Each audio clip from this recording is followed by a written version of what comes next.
Welcome back. You're still with Perspective, and we're talking to Elaine Pearson from Human Rights Watch Australia. Let's talk about Australia, your country. Australia has been increasingly come out with draconian laws to regard illegal, I say illegal immigrant, but then they said it's refugees. Whatever the term is, that people that actually comes without visa, particularly via the sea. How is it now? What's the latest? Well, the latest is that since last year, the government has employed new policies, which means that anyone who arrives illegally by boat, is sent to either Nauru or Manus Island in Papua New Guinea for processing. And none of those people will have any opportunity to be resettled in Australia ever. So you now have a situation where you have just over 2,000 people detained in those two centres. The conditions are very bad in the detention. There's a lot of overcrowding, poor facilities, violence. Some of those in Nauru have been released into the community, but still quite a minority. But Nauru is very small too. Nauru is a very small island. So now the Australian government has been trying to look for partners in the region where they can send those who are recognised to be refugees. So in September, they signed a deal with Cambodia. Those who are recognized as a refugee to those places? Yes, and because they won't send them to Australia. So for instance, in September, they signed a deal with the Cambodian government, under which people can voluntarily choose to go from Nauru to Cambodia. And in return, the Australian government gave $40 million worth of development assistance to the Cambodian government. How many takers were there? So far, none. None? No. So it's not working, really? Well, it remains to be seen. I mean, I think a lot of people, Cambodia has one of the worst human rights records in the region. I think a lot of refugees are probably very uncomfortable about going to a place which has a track record of cooperating with governments like China and Vietnam in sending vulnerable people back to those countries. So I think, a lot of the refugees now are very upset about this.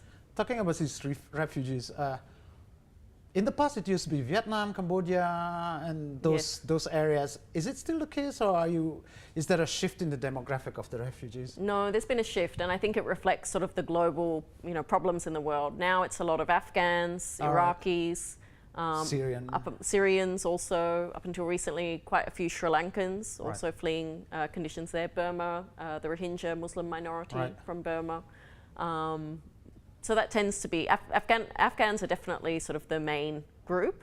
And I would say followed by Iraq and Iran, probably in terms of the top three. But if I understand it correctly, Australia does have a policy. If you actually apply for officially apply for asylum, for example, at embassy abroad, you stand a bigger chance to be accepted in that sense. You can't apply at an embassy abroad. You can apply, it depends on the countries, but you can apply through UNHCR for a place. I see. And then there's a waiting process. Many asylum seekers then have to wait for 2, 3, 10 years before resettlement.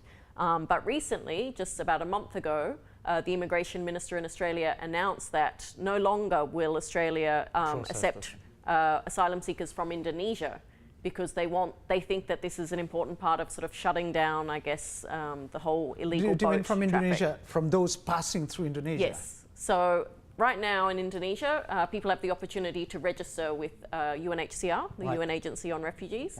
And if they're found to be a person of concern, they can be resettled to third countries, Canada, the US, Germany, Australia also. Australia in the past has been quite generous in accepting large numbers from Indonesia.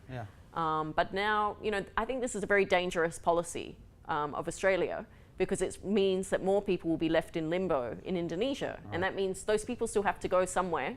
It's just putting more of the burden on other countries. I think it looks like Australia is actually shifting the responsibility around, distributing it, including Indonesia.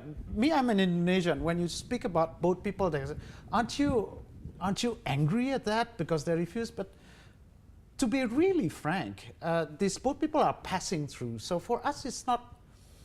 The people don't really see it as a concern. But of course, if you are Australian, it's different altogether. But how can we be concerned, and how can we motivated to deal with this boat people that go through Indonesia to go to Australia when we can't even manage our own people correctly for the moment, for example? What do you see there? I mean, I think there are a number of things that could be done. I think there's also a lot of problems with the detention facilities in Indonesia. They're overcrowded. We had Galang, for example. It's not a good example. And children are in detention, you know, sometimes for long periods. They've been mistreated in detention. So I think the first priority should be to get people out of detention, particularly children, and into shelters or appropriate centres where they can also get schooling. And look, I think a lot of people would be prepared to wait, you know, several years in Indonesia if they were not locked up in bad conditions, and if they had the ability perhaps to earn a living, that they could work, earn some income, and their kids could go to school. I think that's all a lot of people doesn't look likely want. able to work and things like that. But wouldn't that also encourage others to come rather than deter? Well, look, I mean, I think you have to be pretty desperate to get on one of those boats in the first place. Many of those boats never make it. A lot of them sink en route. I think it just shows the sort of lack of options that people have and the desperation that they face that they get on those boats in the first place. Okay. We'll have to break again. Please stay with us. We'll be back.